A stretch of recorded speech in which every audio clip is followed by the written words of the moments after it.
Queridos, abra comigo a sua Bíblia em Gênesis capítulo 18. Hoje nós vamos ministrar dentro do contexto família, amém?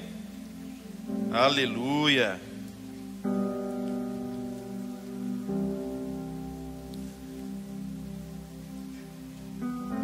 Gênesis capítulo 18, versículo 17. Diz assim: Disse o Senhor: Ocultarei a Abraão o que estou para fazer, visto que Abraão certamente virá a ser uma grande e poderosa nação, e nele serão benditas todas as nações da terra. Por quê? 19. Porque eu o escolhi para que ordene a seus filhos e a sua casa depois dele, a fim de que guardem o caminho do Senhor e pratiquem a justiça e o juízo, para que o Senhor faça vir sobre Abraão o que tem falado ao seu respeito. Aleluia! Senhor, nós queremos pedir ao Senhor graça, Pai, para que possamos discernir o que o Senhor está fazendo neste tempo, que o Senhor está nos comunicando a nós como igreja. Espírito Santo, que o Senhor possa nos inspirar, falar através de nós, nos edificar nessa noite. Assim nós oramos e te pedimos em nome de Jesus. Queridos, durante a pandemia começou em fevereiro, março ali de 2020, não é isso mesmo? Foi um tempo muito difícil porque a gente não sabia o que fazer, o que tocar, com quem estar, como reagir, como vestir, se vai trabalhar, se não vai trabalhar. E eu sou um microempresário, né? Aquele microempresário que trabalha sozinho, que chuta, né? Ele cruza e depois vai lá e cabeceia. E eu prestava serviço para uma empresa, e o meu filho, pelo fato dele trabalhar em carteira assinada nessa empresa, ele tinha um compromisso de horário e eu não. Nós prestávamos serviço para a mesma empresa, ele CLT e eu PJ. E eu era todo desregulado com o meu horário, extremamente desorganizado. O que eu fazia ali de renda para mim estava bom, pagava as minhas contas, estava feliz, tinha já a minha carteira de clientes, as coisas estavam fluindo, funcionando. Mas quando chegou a pandemia, eu fiquei preocupado com meu filho. E então eu tomei a decisão, cara, agora eu vou ter que me organizar para todos os dias estar lá de 8 até as 18. E assim eu fiz durante aqueles longos meses, né, do primeiro período da pandemia. E sabe de uma coisa? Quando eu entrei na agenda do meu filho para poder preservá-lo de ter que pegar ônibus, aquela coisa toda, aquilo involuntariamente me organizou. Me trouxe para uma agenda onde que eu tinha que me organizar dentro do horário agora que eu estava sobrando para trabalhar. E aquilo trouxe para mim uma atenção maior com o meu trabalho, uma funcionalidade melhor com o meu trabalho e, como consequência, os meus resultados financeiros melhoraram. O que eu aprendi com essa experiência? Que eu, por mais que eu queria trabalhar, cuidar da minha casa, cuidar da minha família, eu tinha uma grande responsabilidade com a minha família, só que como profissional eu estava muito desorganizado. E aquilo me ajudou a colocar na linha. E todos vocês que estão aqui presentes, quero dizer isso pela fé, quero declarar isso sobre as nossas vidas. Todos vocês que estão aqui, vocês são pessoas que de fato são sinceras, querem ter uma vida com Deus, querem andar na luz, querem andar em santidade, querem crescer espiritualmente, querem prosperar em todas as áreas, espiritual, emocional e também material, amém? Todos querem? Só que eu tenho percebido como pastor, que muitos de vocês têm a intenção, mas são desorganizados da maneira como andarem com o Senhor. Muitos de nós temos a boa intenção de querer honrar a Deus, queremos caminhar com Deus, mas por conta de uma maneira que a gente tem de enxergar a vida, a gente se deixa aquém daquilo que é a posição que o Senhor tem para mim e para você. E nesse texto que nós acabamos de ler aqui de Gênesis 18, a palavra do Senhor nos diz então que o Senhor tinha uma coisa grande para poder fazer na cidade de Sodoma e Gomorra. Ele queria trazer um juízo sobre aquilo. E ali o Senhor fala com os seus comunicadores, com os anjos, e os anjos então declaram ali para Abraão algo que o Senhor ia fazer. E esse texto me chama a atenção porque o Senhor ele se sentiu na responsabilidade de comunicar para o homem que ele escolheu aquilo que ele iria realizar na terra, aquilo que ele estava para fazer como um projeto do coração dele para aquele tempo. Isso me chama a atenção porque Eu não sei qual é o nível de entendimento que você tem a respeito da salvação, do princípio da salvação, mas em Gênesis 12, nós temos aqui narrado que o Senhor ele visita Abraão e chama Abraão para poder sair da sua terra, da sua parentela e ir para um lugar que Deus havia de mostrá-lo. E assim ele fez. E quando o Senhor então fala com Abraão, ele faz a ele promessas, que abençoaria ele, engrandeceria o nome dele, e através dele, ele iria abençoar todas as famílias da terra. Essa promessa, traduzindo de maneira bem simples e objetiva, o Senhor estava comunicando que da descendência de Abraão viria o descendente que foi profetizado em Gênesis 3, descendente esse que viveria por nós, morreria por nós e ressuscitaria por nós. E esse descendente que é Jesus Cristo, com a sua atitude, ele nos justificaria dos nossos pecados. E essa justificação que traz sobre nós a justiça de Deus, essa justiça imputada, eu não mereço, você não merece, mas o Senhor tomou a decisão de fazer isso por mim e por você. Essa justificação, ela nos deu o direito de nós entrarmos na agenda de Deus, no plano redentivo, aonde que nós deixamos de sermos pessoas condenadas eternamente, para que pudéssemos agora, sendo salvas, termos um acesso até à presença de Deus. Quem aqui está me entendendo? Você pode dar um glória a Deus por isso? E uma vez então que eu e você nós somos salvos dos nossos pecados, nós somos salvos do nosso estado deplorável de condenação eterna, e nós somos tornados justos, aceitáveis, declarados sem culpas diante de Deus. A pergunta é, se nós temos liberdade para poder andar diante de Deus, por que muitos de nós não estamos andando com dignidade diante de Deus? Por que muitos de nós estamos arrastando a nossa vida? De segunda a sábado vivemos de uma forma totalmente disfuncional, andando na carne, dando razão para o pecado, andando com pessoas que não nos edificam, vivendo a vida sem propósito, sem destino, achando que o sucesso da vida é ganhar dinheiro, achando que o sucesso da vida é fazer aquilo que a sua carne pede. E quando você chega no domingo, às vezes você está tão sobrecarregado com pensamentos vãos, que você demora para entrar naquele culto, nesse culto de adoração, e fluir com a igreja, prestando um culto sincero a Deus. E aí vem amanhã na segunda-feira, e aí você volta à sua agenda, de você viver uma vida mais para lá do que para cá, de uma forma meio disfuncional. Só que o tempo vai passando, e uma insatisfação vai se manifestando dentro de mim, dentro de você, se a gente não tem posicionamento diante do Senhor. Se você não vê, na prática, que alguma coisa está acontecendo na sua vida, mudando você, transformando você, e principalmente, mudando o seu casamento, mudando o seu relacionamento com seus filhos, prosperando a sua vida, se você não vê que andar com o Senhor está de fato mudando a sua vida, isso acaba te cansando. Sim ou não? Isso não acontece com ninguém aqui, isso é em outras igrejas, né? Só que a questão é que eu e você não podemos nos iludir, achar que andar com Deus se resume a você vir na igreja 1 ou 2 vezes por semana.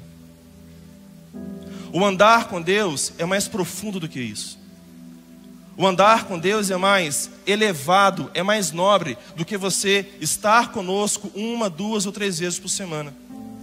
A palavra do Senhor nos fala aqui em Gênesis 18, 19, que o Senhor escolheu Abraão para que Abraão ordene a seus filhos e a sua casa depois dele, a fim de que guardem os caminhos do Senhor.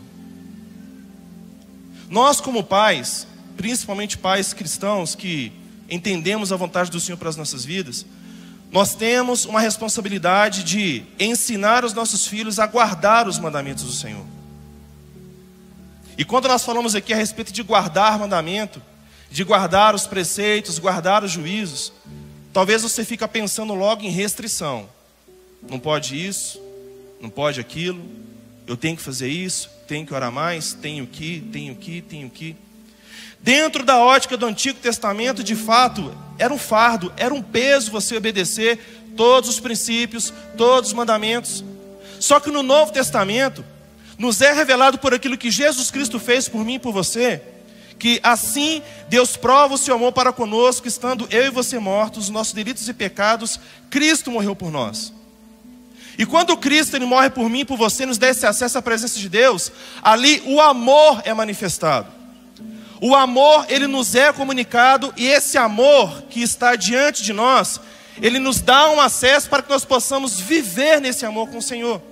Então, uma vez que antes você se sentia obrigado a obedecer, agora porque você tem a convicção de que alguém te ama, de que você é bem-vindo, mesmo sem merecer, você foi aceito, a lei da graça, o Espírito da graça, ele vem sobre você e agora você não tem que se esforçar para obedecer.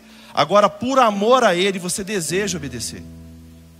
Visto que não é mais 600 e tantas leis que eu tenho que obedecer, mas uma pessoa com a qual eu tenho que me relacionar, obedecer agora não é mais um peso. Obedecer agora é uma consequência de um relacionamento que eu quero ter com Ele. Só que essa é a realidade da maioria de nós? Eu percebo que não. Por quê? Porque uma das principais coisas que a gente tem que considerar é que você dá aquilo que você tem. Que você age de acordo com as suas crenças. E por mais que você esteja aqui de domingo a domingo, na sua segunda até o sábado você vai fazer aquilo que você acredita. E não necessariamente aquilo que nós estamos ensinando. E eu ouso dizer que estar na igreja 1, 2 vezes por semana não é suficiente para te ensinar a você guardar todos os mandamentos de Cristo até que Ele venha.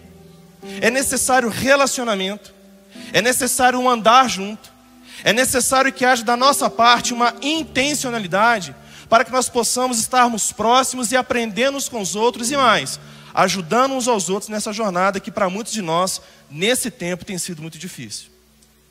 Cometemos transgressões e nos sentimos culpados. E quando a gente se sente culpado, a gente quer estar junto um do outro, sim ou não? Como Adão e Eva, quando nós estamos em culpa, nós acabamos o quê? Nos escondendo do Senhor. E quando às vezes nós estamos escondendo do Senhor, consequentemente a gente se esconde uns dos outros. E a gente se distancia uns dos outros. Então, considerando que cada um de nós aqui temos uma história, temos uma vida, somos reservados e temos esperanças, expectativas no Senhor, nós temos que alinhar as nossas expectativas com aquilo que foi escrito a nosso respeito. Nós temos que alinhar as nossas esperanças com aquilo que foi prometido, com as promessas que foram declaradas ao nosso respeito. E isso exige de nós negar a si mesmo, tomar a nossa cruz e seguir a Cristo. Porque o mais difícil que nos impedia de vivermos a vida que Deus tem para nós, já foi feito há 2000 anos atrás. Um preço já foi pago. Justificado nós já somos. E a palavra nos fala em Efésios 1, 3 e 4, que nós já fomos abençoados com toda sorte de bênçãos nas regiões celestiais por nós mesmos? Não, em Cristo Jesus. E presta atenção, nós somos escolhidos antes da fundação do mundo, antes de você nascer. O Senhor já tinha declarado algo. O plano dele é escolher você, chamar você para Ele, para que eu e você possamos andar, no versículo 4 diz, inculpáveis, sem culpas diante do Senhor. E a culpa é uma das principais forças negativas que nos impede de nos relacionarmos com Deus e de nos relacionarmos com a igreja. Abraão, ele não foi chamado porque ele era bom. Abraão, ele foi chamado porque ele tinha um coração disposto. Abraão não foi chamado porque ele era capaz. Ele foi chamado porque Deus tinha algo para fazer na vida dele. O Senhor prometeu para um casal que não podia ter filhos, que eles seriam pais de uma numerosa multidão. Presta atenção nisso. A maior deficiência que Abraão e a sua esposa tinham era baseado nisso, nessa limitação que Deus decidiu. Eu vou fazer com que vocês dois sejam pais de multidões. Qual é a sua deficiência? Qual é a sua limitação? Qual é a dificuldade que você tem que te causa vergonha, indignidade e que você não acha justo para que você exerça o seu papel como pai de família, como mãe de família e como parte da igreja do Senhor? Qual é o principal motivo de vergonha que você tem carregado nesse tempo? Será que você consegue trazer à mente? Trazer à tona? Nós temos que ter a consciência bem clara, temos que ser bem lúcidos para poder entender o que está te impedindo e me impedindo de nós nos relacionarmos com Deus. Porque a porta foi aberta, um novo caminho foi aberto para mim e para você, para a gente poder andar nele. O que está te impedindo de você andar com Deus? O que está te impedindo de você desfrutar das promessas de Deus sobre a sua vida? É a culpa? É o medo? É a vergonha? Ou será que você realmente não quer ter uma vida com Deus? Você só vem na igreja uma vez por semana porque você encontrou um lugar legal, que canta uma música legal, prega uma palavra legal e me faz bem, eu volto para casa leve. E a minha oração é que, se você se enquadra nesse último perfil, é que Deus te pegue nessa noite e se revele para você de uma forma sobrenatural. Aleluia. Então, semelhantemente a Abraão, eu e vocês, individualmente nós somos chamados. Individualmente nós somos chamados para que possamos pertencer a Ele. E o novo caminho foi disponível para que nós pudéssemos acessar a presença. E assim como o Senhor, Ele comunica a agenda dEle para Abraão, o Senhor também tem procurado nos comunicar a agenda dEle para a sua vida. E você precisa responder para si mesmo se você tem estado atento ao que Deus tem te dito. Se você tem ficado atento ao que o Senhor tem falado com você de domingo a domingo, de terça em terça, de quinta em quinta, no seu devocional, no seu tempo com Deus, quando você abre a Bíblia, o que Deus está falando com você? Um dos problemas da culpa, meus irmãos, presta muita atenção nisso. Um dos problemas da culpa é que a culpa nos leva a nos acharmos indignos de um relacionamento com Deus. Aí você lê a Bíblia e você acha que as promessas que aqui estão contidas não são para você e para sua casa. Nós lemos a Bíblia e de repente você acha que a restauração que já aconteceu na vida de muitas pessoas, de muitos casais, não é para o seu casamento. Aí você acha que aquela promessa de cura, libertação e salvação para os seus filhos, você acha que não é para você, porque você se acha indigna e indigno de receber daquilo que está escrito. E por que eu e você temos às vezes essa culpa nos governando? Eu tenho aprendido nesses anos como pastor, que aquilo que o apóstolo Pedro fala, o fútil legado que os nossos pais nos deixaram, formataram em nós uma maneira de pensar, uma maneira de agir, aonde que nós subjetivamente entendemos a palavra e nós já filtramos aquilo que encaixa na nossa realidade e aquilo que não encaixa. Aquilo que cabe na nossa agenda não cabe na nossa agenda. Mas deixa eu te falar uma coisa. Quando o Senhor, Ele nos chama para que nós possamos pertencer e andar com Ele, Ele não está disposto a entrar na sua agenda e melhorar a sua vida. Antes disso, o que o Senhor nos chama é para que nós possamos rasgar a nossa agenda, entrarmos na agenda dEle e desfrutarmos daquilo que são as promessas dEle para a nossa vida.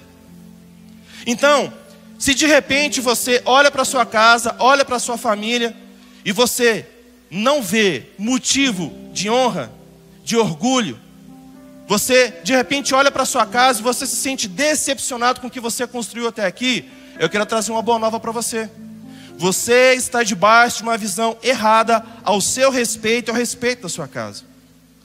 Antes de eu e você nascermos, o que Deus prometeu para Abraão é que através dele, através da descendência dele, todas as famílias da terra poderiam ser abençoadas. Então, se o Senhor prometeu, Deus não volta atrás da sua palavra, sim ou não? Aleluia, quem crê nisso? Então, se Deus é fiel para poder cumprir a sua palavra, se a palavra não está se cumprindo na sua vida, é porque de repente você não se acha digno de receber daquilo que foi escrito ao meu e ao seu respeito. Abra comigo sua Bíblia em Gálatas capítulo 3, versículo 5.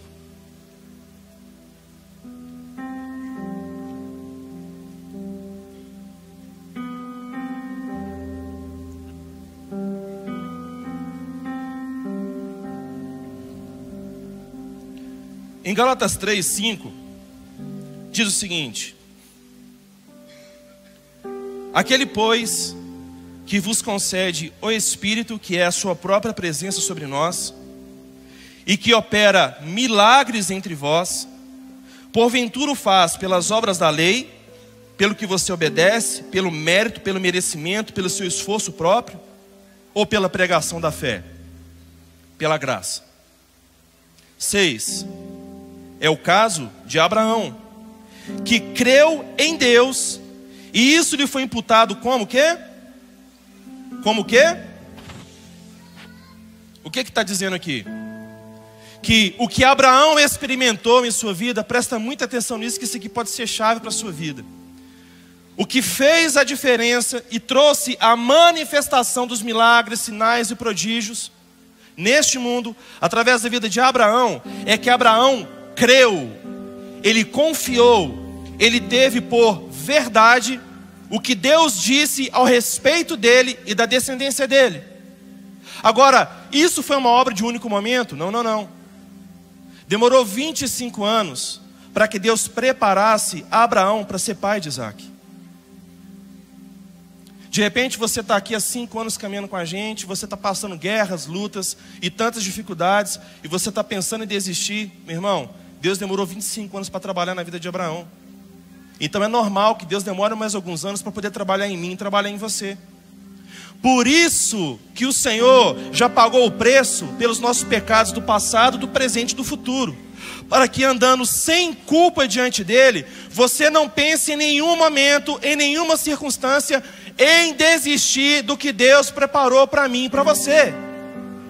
Porque se você olhar para si mesmo, eu e você, nós vamos desistir. Se você olhar para o seu casamento, você de repente é tendencioso a desistir. Depois de tudo que você fez para os seus filhos, de repente você está recebendo desonra dos seus filhos, você é tentado a desistir. Se você olhar para a igreja e colocar a sua lupa, a sua lente focado nos defeitos que nós temos como igreja, você vai ser tentado a desistir. Mas o versículo 6 fala que Abraão, ele recebeu da justiça de Deus, porque ele não olhou para a esterilidade que ele tinha com sua esposa.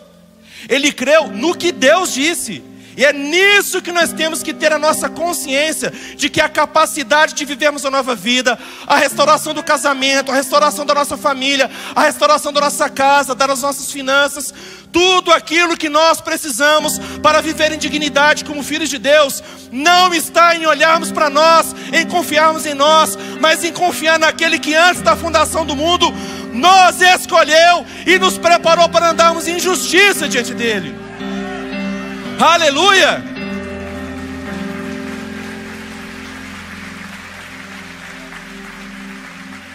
Porque a gente é ruim, irmão. A gente é ruim, nós por nós mesmos, a gente não presta. Você pode tentar se mostrar a melhor pessoa do mundo, ajudando todo mundo e todos, mas o nosso ego sempre tem alguma coisa que nos leva para a maldade. E é fundamentado nessa justificação que Cristo trouxe para nós, é que nós devemos nos assentar nas regiões celestiais, não apenas nos bancos das igrejas de domingo a domingo. Você está aqui assentado no domingo à noite, tem que ser um reflexo do fato de você estar sentado nas regiões celestiais em Cristo, por quem você se vê nele. É uma questão de perspectiva. Versículo 7. Sabei, pois, que os da fé, aqueles que acreditam não em si mesmos, mas aqueles que acreditam no que Deus disse, eles são filhos de quem?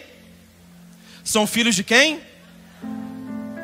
Existe uma promessa que Deus fez para Abraão, por conta de uma aliança que Deus fez com Abraão, que o Senhor abençoaria toda a descendência de Abraão. O Senhor visitou o filho direto de Abraão, que foi Isaac, e renovou essa aliança com ele. O Senhor visitou Jacó, que foi o filho direto de Isaac, e o Senhor falou com ele, Jacó, perdão, que é o filho de Isaac, Deus falou com ele, renovou a aliança com ele. E todos esses homens, quando eles olharam para aquilo que o Senhor tinha dito, obedecendo essa palavra, eles prosperaram na palavra do Senhor. E de repente você olha para sua casa e você vê tanto defeito, tanta dificuldade, tanta coisa fora do lugar. De repente você se olha para si mesmo, você que de repente enfrentou, está enfrentando um divórcio, e você acha que não tem esperança para você. Tem sim, irmão, tem esperança para todo aquele que crê. Enquanto existir um fôlego de vida, nós podemos manifestar fé. Enquanto você pode manifestar fé crendo naquilo que o Senhor disse antes da fundação do mundo ao meu e ao seu respeito, todas as promessas para mim e para você, elas podem, e se você crer, elas vão se manifestar. Como igreja, nós temos que nos transicionar desse ambiente de pensarmos pequeno, de analisarmos nós a respeito dos nossos defeitos. E nós temos que, conscientemente, intencionalmente transicionar para um lugar onde que você se vê como Cristo te vê, como Deus te vê. E é difícil para muitos de vocês aceitar isso, porque muitos de nós não tivemos pais que foram como Abraão, que ordenaram seus filhos para que pudessem obedecer ao Senhor, que nos criaram numa cultura de obediência ao Senhor, de serviço ao Senhor, principalmente de relacionamento com o Senhor. Muitos de nós viemos de um passado de muito pecado, de muita mentira, de muito engano. Viemos de um passado de muita vergonha, de muita decepção, sofremos muitas traições. Viemos de situações que tornaram-nos pessoas com uma mentalidade muito negativa, muito pessimista. E aí você tem de repente a dificuldade de você transicionar para esse lugar de fé. Mas posso te dizer uma coisa? Eu e você temos que ser intencionais de negarmos a nós mesmos. E você precisa romper com esse fluxo negativo do fútil legado que os seus pais, não diretamente, mas indiretamente, trouxeram sobre a sua vida. Espiritualmente falando, eu e você, nós temos que nos voltar à doutrina da salvação e entender que aquilo que foi dito para Abraão em Gênesis 12 se estende sobre a sua vida. É uma promessa para você também. Por quê? Porque da mesma forma que Deus usou Abraão e a sua descendência, Cristo, os seus discípulos, quem é discípulo de Cristo aqui? As nossas famílias, elas podem e serão abençoadas por um ato de obediência que Abraão teve. Houve uma janela, uma porta aberta no céu e Deus visitou, Deus manifestou e Deus começou a fazer uma obra. E a questão é, coisa linda, que essa mesma porta espiritual que se abriu na casa de Abraão, ela quer e ela precisa ser aberta sobre a sua vida e sobre a sua casa. Mas muitos de nós não estamos experimentando isso porque você acha que a sua casa não é digna de ser usada pelo Senhor. Quem te disse isso? A sua mente? O seu passado? Os seus vizinhos? Por mais que você tenha vozes que digam para você que você não pode, que você não é capaz, que você não consegue, você tem que decidir de uma vez por todas acreditar naquilo que está escrito ao seu respeito, naquilo que foi colocado ao meu e ao seu respeito. Você tem que decidir tomar uma postura de olhar para as Escrituras e se ver como digno de que cada uma das promessas que foram colocadas nas Escrituras, elas podem e elas vão se cumprir na sua vida, se o Senhor falou isso com você. Quem crê diz amém. Aleluia. Então, papai e mamãe, deixa eu te falar uma coisa. Talvez a sua casa, ela não expresse um lar abençoado, um lar assim, que poxa, que referência de família. Ainda não. Mas se tão somente você entender que o Senhor já decidiu que a sua casa está na agenda dele, e se você colocar a sua família na agenda de Deus, se creres, você verá a glória de Deus. Creia no Senhor Jesus e você e toda a sua casa serão salvos. É uma garantia que nós temos. Tem filho de Abraão, hein? Tem filho de Abraão, hein? Versículo 8. Ora, tendo a Escritura, olha que lindo isso. Tendo a Escritura previsto que Deus justificaria pela fé os gentios, pré-anunciou o Evangelho a Abraão. Em ti serão abençoados todos os povos. O Senhor tinha um plano, salvar todos aqueles ao qual Ele elegeu. E para isso, Ele chamou um homem, Abrão, e disse: vem, anda na minha presença e ser perfeito. E Abrão creu, Abrão andou, foi perfeito? Não foi. O Senhor demorou 25 anos para construir o homem de fé que nós temos como referência aqui. Só que na atitude que ele teve, a salvação se manifestou. E assim, semelhantemente, o Senhor nos visita nessa noite, vira para mim e para você e te diz: filho meu, filha minha, sai da sua terra, sai da sua parentela e vem para um lugar que eu vou te mostrar. Eu vou abençoar aqueles que te abençoarem, vou amaldiçoar aqueles que te amaldiçoarem. Farei de você pai de multidões. Em ti, em tua descendência, serão benditos o quê? Todas as famílias da terra. eu e você, nós temos que ter uma consciência de que existe uma expectativa no céu, de que você não seja apenas um mero consumidor de palavras de domingo em domingo. Que você não seja apenas um papa conhecimento que já leu 300 livros, já leu a Bíblia 15 vezes, mas a sua casa mostra mais uma evidência do mundo do que um altar do céu. Nós temos que entender que o nosso chamado é para andarmos com Deus, na agenda de Deus, no tempo de Deus, e pela graça de Deus, aonde que nós somos fracos, Ele se manifesta como? Se manifesta forte. Só que a gente nós estamos acostumados a mostrar para os outros que nós somos perfeitos, sim ou não? Tá tudo bem, irmão? Graça e paz, tá jóia? Tá tudo bem. Dificilmente você vai cumprimentar alguém, perguntar se está tudo bem, e a pessoa vai falar, não está bem, não está legal, enfim. A grande maioria fala que está tudo bem, porque a gente quer omitir os problemas que de fato a gente está carregando.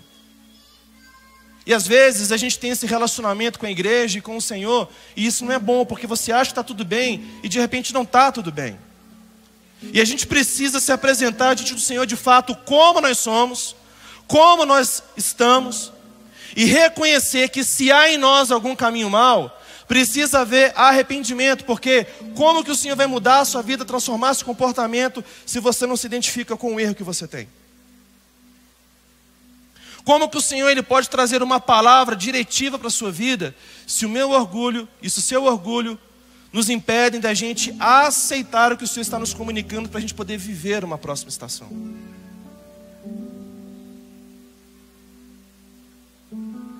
Em ti serão benditas todas as famílias da terra. Será que você pode ter um pouco de orgulho santo nessa noite? Será que você pode se permitir ter um pouco de dignidade espiritual nessa noite?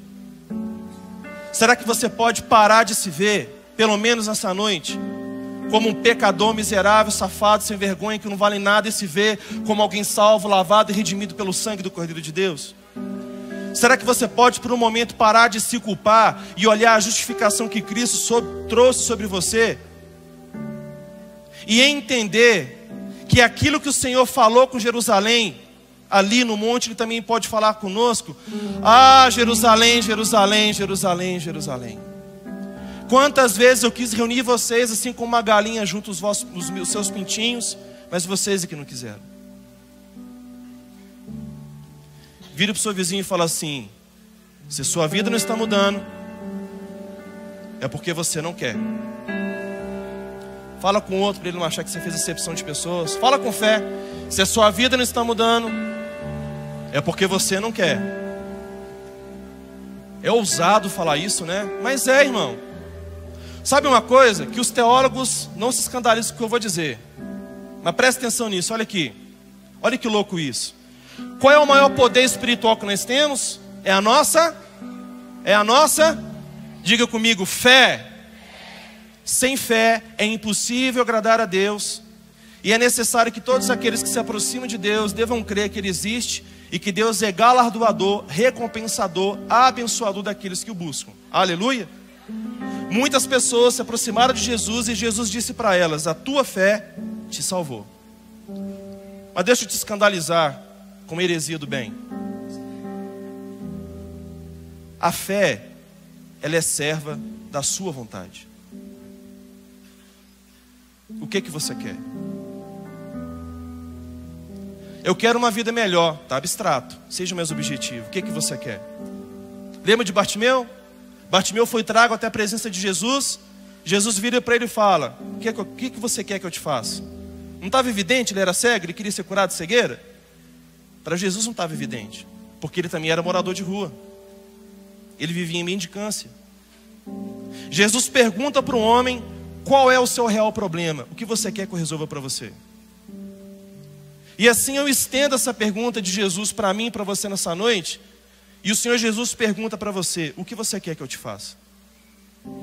Eu quero uma vida melhor. Está abstrato, seja objetivo. Qual é o drama? Qual é o dilema? Qual é o problema? Qual é a trava?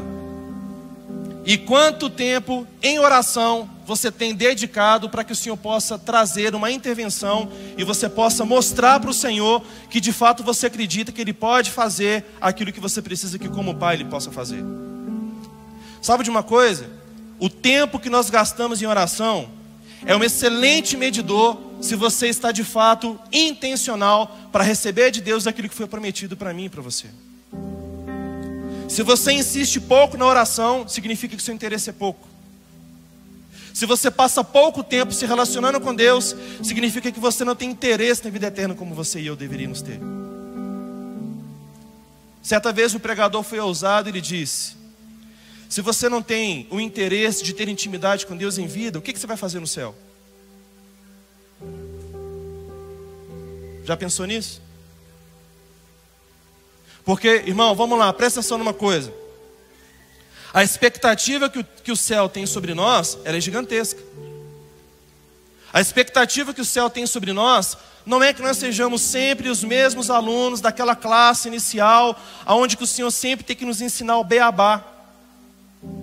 Eu não vou nem perguntar aqui quantos de vocês já leram a Bíblia toda pelo menos uma vez, para não aumentar o peso de culpa e de vergonha, porque muitos de nós não temos esse costume de ler a Bíblia, de ler aquilo que o Senhor deixou para nós. Então, me permite pegar essa pergunta e trazer para você. Se você não quer conhecer ao Deus ao qual você viverá com Ele por toda a eternidade, o que você vai fazer no céu, coisa linda? Porque existe uma expectativa para que eu e você possamos ser filhos. E os filhos, eles expressam o que, gente? O caráter de quem? O caráter do pai. Quando chega um filho adolescente na sua casa, de um irmão, e ele tem um comportamento inadequado, com falta de educação, isso reflete que aqueles pais não o educaram bem. Sabe por que tem muita gente que não quer saber de igreja? Sabe por que tem muita gente que não quer saber de Deus? Adivinha? Porque muitos filhos não expressam o caráter de Deus. É isso aí que é ser crente? É isso aí que é ser de Deus? Nessa falcatrua que essa pessoa está vivendo? Nessa mentira que essa pessoa está vivendo? Nessa roupa curta que essa irmã está vestindo? Se você é ser crente, estou fora. Prefiro ficar no mundo tomando a minha cerveja. Os filhos expressam o caráter do pai. E aqui a gente precisa fazer a pergunta: quem é o seu pai? Tem alguém aí? Então, se o céu tem expectativa sobre as nossas vidas, que tipo de resposta que nós estamos dando? Nós somos filhos de Abraão, aleluia? E nós já fomos abençoados, amém? Está claro isso para vocês? Se nós já fomos abençoados, você foi abençoado para que você pudesse desfrutar de uma vida melhor? Não, não, não. Eu e você temos sido abençoados para que nós possamos nos tornar a bênção em pessoa. O Senhor tem para a minha vida e para a sua vida bênçãos que podem transbordar em nós, para que nós possamos o quê? Abençoar a outros. Porque como que você vai amar se você é uma pessoa ressentida e não tem amor? Como que você vai servir alguém que precisa de dinheiro se você está faltando dinheiro na sua casa? Como que você vai servir ouvindo se você não tem tempo nem para sua esposa ou para seus filhos? Percebe isso? Então, alinhar a nossa agenda com a agenda de Deus é algo essencial para que a gente possa viver os planos e os projetos de Deus para a nossa vida. Eu quero ler um texto com vocês, só para poder trazer aqui um pouquinho daquilo que são as expectativas do Senhor para a nossa vida. Abra sua Bíblia comigo agora em Efésios capítulo 5, versículo 22. Estamos aqui ministrando para famílias, amém?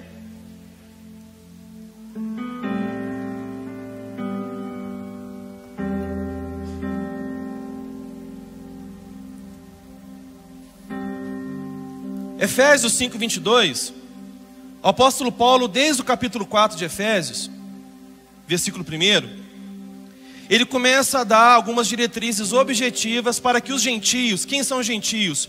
Todos os povos que não eram hebreus, então eles são gentios. Todos aqueles que não tinham aliança com Deus por meio de Abraão, eles eram gentios. Então nós aqui da cultura ocidental, biblicamente falando, nós somos quem? Gentios.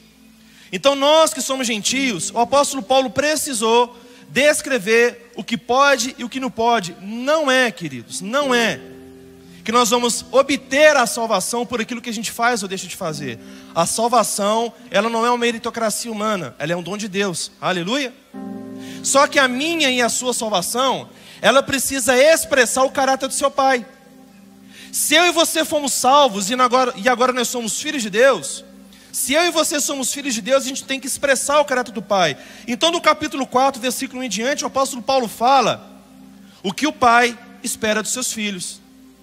Aí quando ele chega aqui para falar com famílias, no versículo 22, o apóstolo Paulo diz assim: as mulheres sejam submissas ao seu próprio marido, como ao... Aqui as feministas de plantão piram. Sabe de uma coisa? Se você tem essa ideologia feminista, não te culpo, não te condeno, não te julgo, porque se você tem essa ideologia, algum machista te feriu, algum machista te prejudicou, e o feminismo não é nada mais, nada menos que um escudo de defesa. E quando uma mulher feminista, até um homem feminista, né, olha o nível que a gente está chegando. Quando um homem e uma mulher feminista, eles entendem que o Senhor é o nosso escudo, que o Senhor é a nossa justiça, já não resta razão mais para ser feminista. E o apóstolo Paulo, então, ele diz que as mulheres sejam submissas ao seu próprio marido como ao Senhor. E o que é submissão? Já falei muitas vezes isso aqui, mas cabe repetir, para quem não ouviu. Submissão não é uma obediência cega que a esposa tem que fazer para o seu marido, tudo aquilo que ele acha que ela tem que fazer. Pelo contrário, submissão é você colocar sobre, é você estar organizada sobre, é você estar conectada ao propósito do seu marido. Ser submissa é você ser obediente ao propósito que Deus confiou ao seu marido. Então segura aqui, meus irmãos, por que muitas mulheres têm dificuldade de serem submissas aos seus maridos? Porque são maridos que não manifestam propósito. São homens que não têm um modelo de vida, que não sabe por onde está indo, não sabe o que está fazendo, não consegue comunicar destino para a esposa, comunicar destino para os seus filhos. Aí a mulher, ela quer viver, irmão. Ela não saiu da casa do pai dela para poder ser maltratada por um outro homem. Ela não saiu da casa do pai dela, da parentela dela, para poder viver debaixo de um julgamento desigual com outro homem. Uma mulher, quando ela deixa o pai e a sua mãe e se une com outro homem, ela quer se tornar com ele uma só carne e quer viver o plano de Deus para a vida dela. Aleluia! E o mesmo cuidado que o pai dela tinha com ela, alimentando ela, protegendo ela, dando direção para ela, ajustando ela, potencializando ela, direcionando ela, é a mesma expectativa que as esposas têm nos seus maridos. Aonde que a sua esposa, ela precisa admirar você por aquilo que você carrega. Aleluia. Aí eu faço uma pergunta para os meus irmãos homens, você tem comunicado verbalmente ou com comunicação não verbal que você está comprometido com um propósito na sua vida? Ah, pastor, meu propósito é ficar rico e você está perdendo a sua esposa e seus filhos por causa disso? Vai valer a pena lá depois? Ah, o meu propósito é ser feliz. Ser feliz implica às vezes você trair a sua esposa, você deixar os seus filhos à mercê da própria sorte, não ter tempo com eles, não ter relacionamento com eles, não ter vida com eles. Qual que é o meu e o seu propósito segundo a vontade do Senhor? O nosso propósito é sermos reconectados com o Senhor e nos tornarmos semelhantes a Cristo. E nós recebemos um jardim e nós devemos cuidar do nosso jardim. Então, se você como homem não tem clareza do propósito que o Senhor colocou sobre a sua vida, eu quero te comunicar hoje. Gênesis 2,15. Tomou, pois, o Senhor Deus e o colocou no jardim para o cultivar. Fala de semeadura, de cuidado, de investimento, sem esperar receber nada em troca. Para o cultivar e o guardar e o proteger. Homem, você tem investido na sua família? Você tem protegido a sua família? Então, mulheres, quando o apóstolo Paulo fala, sejam em tudo submissas ao seu marido como se fosse ao Senhor, é porque o Senhor, Ele é o cabeça do seu marido, e existe uma expectativa no céu de que o seu marido esteja comprometido com Cristo. Então, mulher, em vez de você brigar com seu marido, xingar ele, irritar ele, o marido chega em casa, às vezes a esposa está com a cara de nota promissória, né? Devido a tanta coisa que o marido está devendo para ela. Irmãs, deixa eu te dar um segredo. Inspire o seu marido. Porque, como nós vamos ler aqui, a linguagem do homem é diferente da sua. Então, se você percebe que o seu marido ele está vivendo sem destino, sem propósito, lembra ele todos os dias: meu bem, você está conectado com o que Cristo tem para você?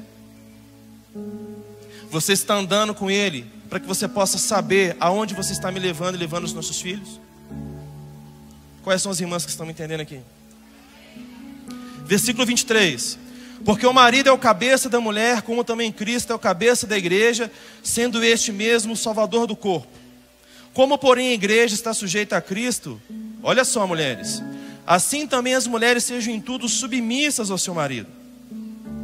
Maridos, amai vossa esposa como também Cristo amou quem? A igreja. Olha o padrão aí, homens. Não é amar a esposa porque ela está bonita e está com tudo em pé. Não é amar a esposa porque ela está cheirosa. Não é amar a esposa porque ela está ajudando com as despesas da casa, não. Amar a esposa como Cristo amou a igreja. Por que que Cristo amou a igreja? Porque Cristo tem uma aliança com a igreja. Deus nos amou antes da fundação do mundo, amém? Mas o amor que o Senhor tem para com a igreja, o corpo, a instituição, é por conta dessa aliança que nós temos com Ele. Então, é a aliança que sustenta o amor, não é o amor que sustenta a aliança.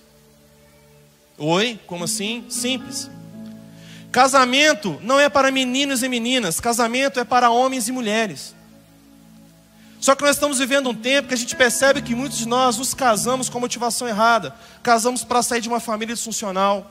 Casamos porque a gente quer ter o nosso canto, a nossa casa e dividir a conta com alguém, fica mais fácil que morar sozinho. Casamos porque queremos ter uma vida de intimidade sexual ativa, sem viver no pecado. Casamos porque queremos ter filhos, por vários motivos. Mas a pergunta é, quem se casou para cumprir o propósito eterno de Deus de multiplicar, reproduzir e ter um jardim para a glória de Deus, de maneira que você e a sua casa honram ao Senhor e serão uma janela do céu para abençoar outras famílias da terra? Percebe que, como igreja, a gente precisa canalizar a nossa atenção para aquilo que de fato é simples. E a gente precisa ter objetividade para andar nisso. Porque querendo ou não, veja bem, nós temos uma missão. Só que se cada um de nós aqui, de domingo a domingo, você vem aqui por um motivo. Pai, eu preciso disso, pai, eu preciso daquilo, pai, eu preciso daquilo outro. Sabe como que nós como igreja vamos ser relevantes na cidade? Nunca. Porque cada um aqui vem por causa da sua própria agenda, pega a sua bênção, vai embora para casa e que contagem se lasque. Não importa quem vai ser vereador, não importa quem vai ser prefeito, não importa quem vai estar cuidando de cidade, eu quero o meu e estou indo embora para minha casa. E é isso que o Senhor espera de mim e de você? Não. A igreja, o nome que a igreja precisa considerar, nós somos uma assembleia que legislamos. Aquilo que nós fazemos, aquilo que nós oramos, aquilo que nós decretamos, segundo a palavra do mundo espiritual, tem o poder de mudar a esfera celestial e, consequentemente, mudar a realidade de uma cidade. Nós vamos fazer o nosso papel de colocarmos ali, para poder ser os nossos representantes, aqueles que nós acreditamos que têm as mesmas convicções que nós. Mas posso te falar uma coisa? A nossa convicção não tem que estar em homens. A nossa convicção e esperança tem que estar no Senhor. E quando nós colocamos a nossa convicção no Senhor, meu irmão, não é apenas um voto que vai mudar a contagem. É a minha e a sua oração diariamente, orando até que a história de contagem seja mudada.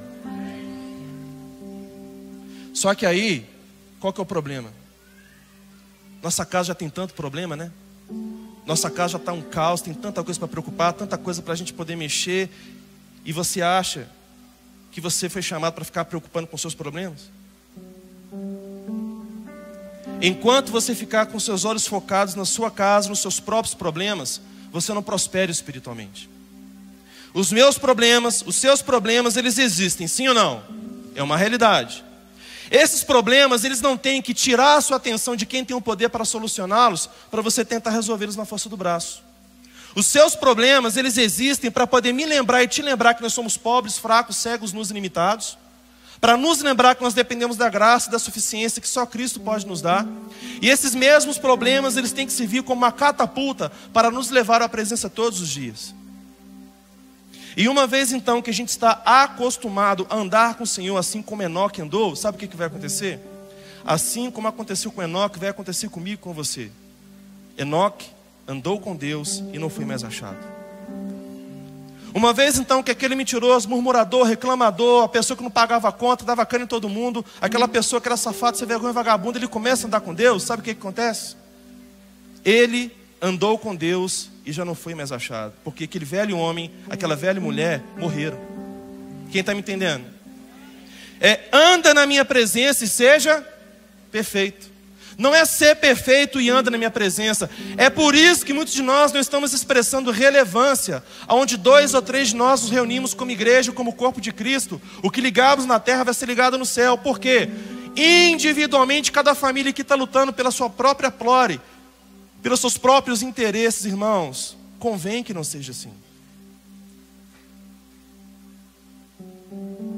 Convém que eu e você coloquemos as nossas famílias diante do Senhor, apresentemos as nossas causas no Senhor, mas você não se veja apenas como um pagador de imposto, um pagador de conta, um pagador de boleto, uma pessoa que cuida da casa, não.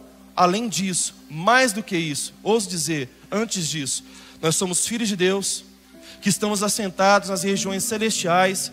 Existe uma identidade espiritual que nós temos que acessá-la no mundo espiritual pela fé. E se cremos, nós veremos a glória de Deus. Aleluia. Aleluia. Então, maridos, amai a vossa mulher como também Cristo amou a igreja e a si mesmo se entregou por ela.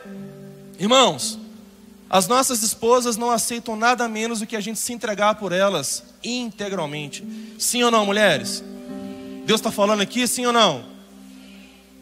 As mulheres precisam voltar a nos admirar, a ter orgulho de nós, a olhar para nós com vontade, com desejo, com orgulho, reconhecendo que um guerreiro está indo para o trabalho, um guerreiro, um nobre, um homem nobre está voltando para casa. E não é um homem nobre que pensa apenas em ganhar dinheiro, mas é um homem que anda com Cristo. E aquela natureza pecaminosa carnal já não foi mais achada. Quem está me entendendo? Um homem que anda com Deus, ele causa orgulho na sua esposa e causa orgulho nos seus filhos. Ele pode não ter uma casa própria, ele pode não morar no melhor bairro, ele pode não ter o melhor carro, talvez ele ande a pé, tem um sapato furado.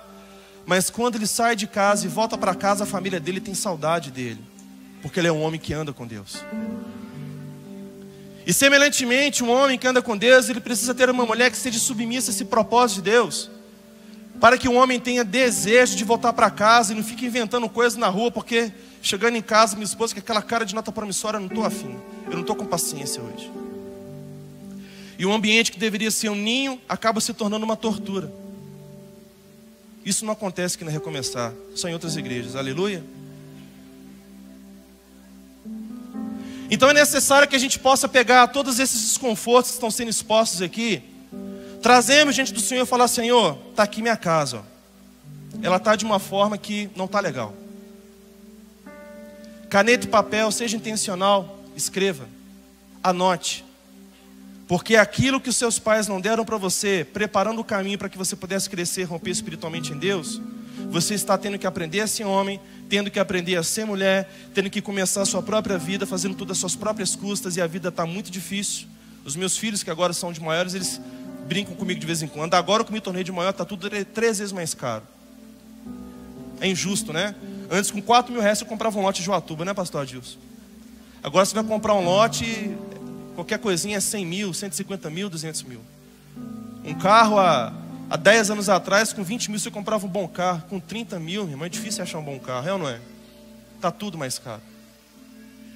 Então, se nós não tivermos um caminho preparado pelos nossos pais, nós precisamos nos voltar para o Senhor, nos apresentar como nós somos, com as nossas limitações, deficiências, mas não deixando de considerar que nós também temos virtude. Você não é apenas uma pessoa falha, tem dom de Deus aí sobre a sua vida. Aleluia! Tem dom de Deus aí? E é nessa limitação que temos, com o dom de Deus que recebemos, que nós vamos caminhando e vamos dando respostas aos quais o Senhor vai nos mudando, nos transformando. E essa esposa, marido, que você está tentando mudá-la, meu irmão, anda com Deus. A sua esposa vai olhar para você e ela então vai ter inspiração para também mudar. Esposa, não tenta mudar o seu marido, anda com Deus, ore ao Senhor. O próprio apóstolo Pedro fala isso, porque na sua postura santa, justa e piedosa, o seu marido vai entender: Deus é real, o Deus da minha esposa, ele é real, não é apenas o Deus da Bíblia.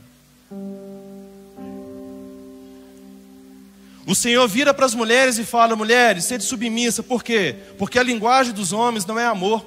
Irmãs, talvez alguns homens não vão concordar, mas isso aqui está comprovado biblicamente, cientificamente, tá?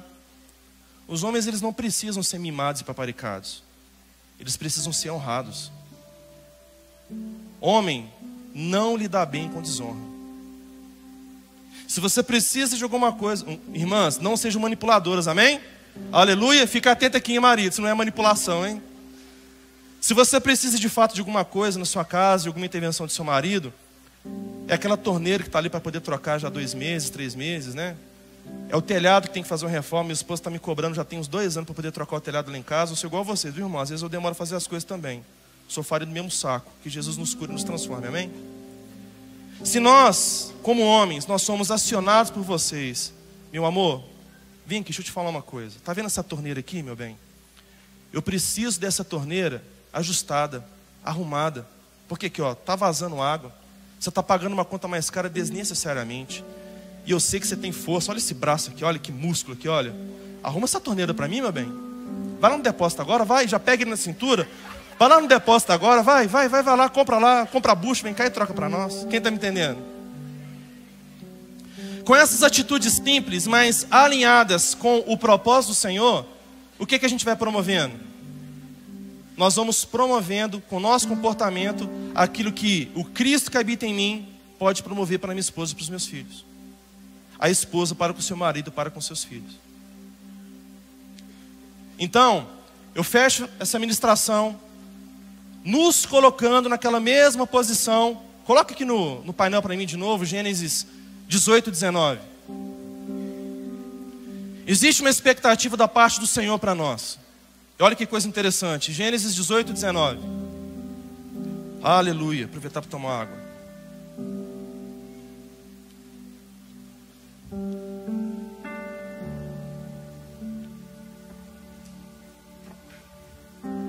Gênesis 18, 19 diz: porque eu o escolhi para que ordene a seus filhos e a sua casa depois dele. Isso fala sobre você organizar a sua família e também a sua descendência.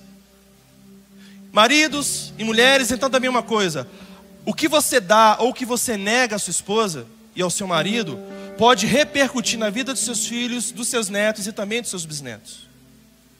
Não é apenas sobre você, mas sobre uma descendência, amém? A fim de que, uma vez que nós organizamos a nossa casa, a fim de que guardem o caminho do Senhor e pratiquem a justiça e o juízo. O original do hebraico, pratique a justiça e o juízo, significa que a gente anda no caminho do Senhor, mas não para a nossa casa somente ser melhorada e mudada, mas sim que a justiça de Deus se manifeste em mim, para vocês. Aonde que vocês se tornarão uma bênção, não para ser individualmente bênção. Glória a Deus, Deus tem me abençoado, irmão. Se Deus está dando para você mais dinheiro do que você pode gastar, você tem que perguntar se de repente isso não é semente. Porque aquele que dá pão, antes de dar pão, ele nos dá semente para poder semear.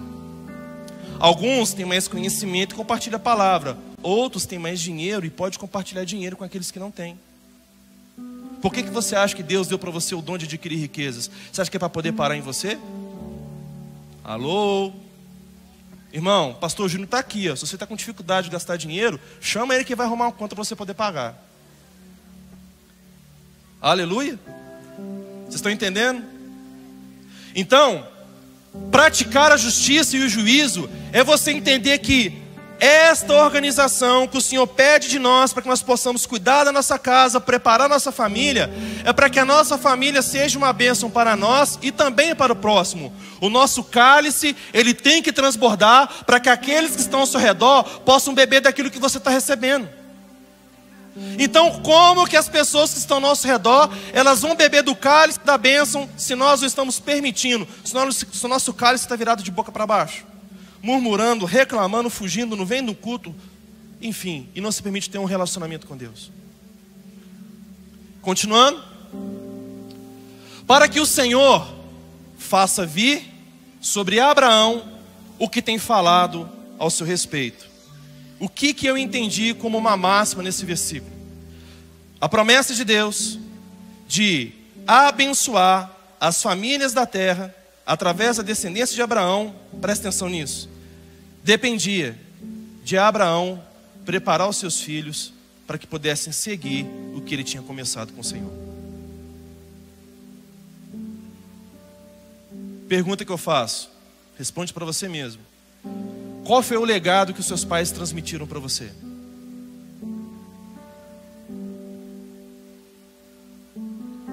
Qual é o legado que você tem percebido que esta casa, que esta comunidade cristã, que tem uma responsabilidade apostólica com essa cidade, o que você entende que essa casa está comunicando para você?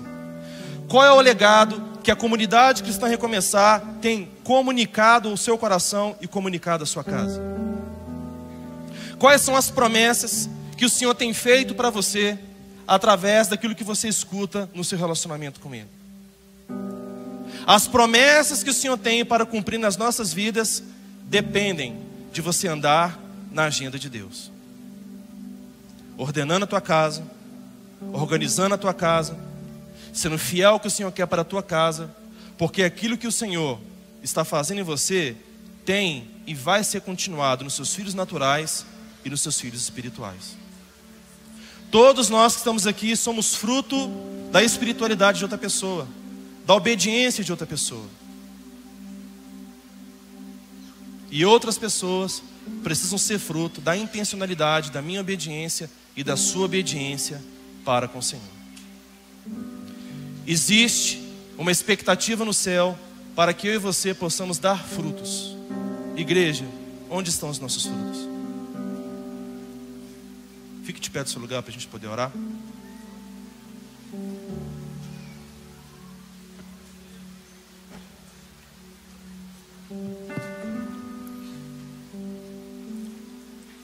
Aleluia. Aleluia. Aleluia. Irmãos, a sua família não é indigna. Você não é indigno. Você não é deixado de lado como um jiló depois da janta. O Senhor conta com você. O Senhor tem planos para você. Presta atenção nisso, igreja. Receba isso no seu espírito. O Senhor conta com a sua casa. O Senhor conta com a sua família. O Senhor conta com o seu casamento. Seu casamento está uma meleca? Está tudo uma bagunça? Se você crer, você verá a glória de Deus. E o seu casamento amanhã pode ser uma referência para outros.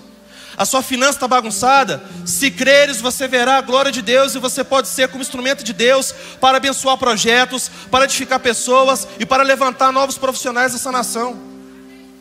Se você não está entendendo o que Deus está fazendo, cola em quem está entendendo, caminha próximo de quem está entendendo, mas não fique de fora, meu irmão.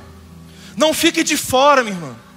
Não deixe que uma mentalidade pequena, onde que você se acha indigno, não merecedor da graça, do favor de Deus, domine você e permita que você fique num ambiente aonde que você não se torne uma pessoa importante. O que é uma pessoa importante? É uma pessoa que aquilo que ela carrega pode ser importado ao outro, importado ao próximo.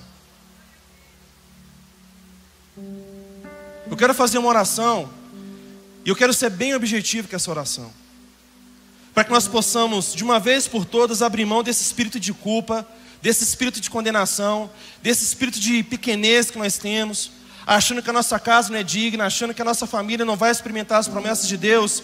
Vai sim, irmãos. Se crermos, nós veremos a glória de Deus, amém?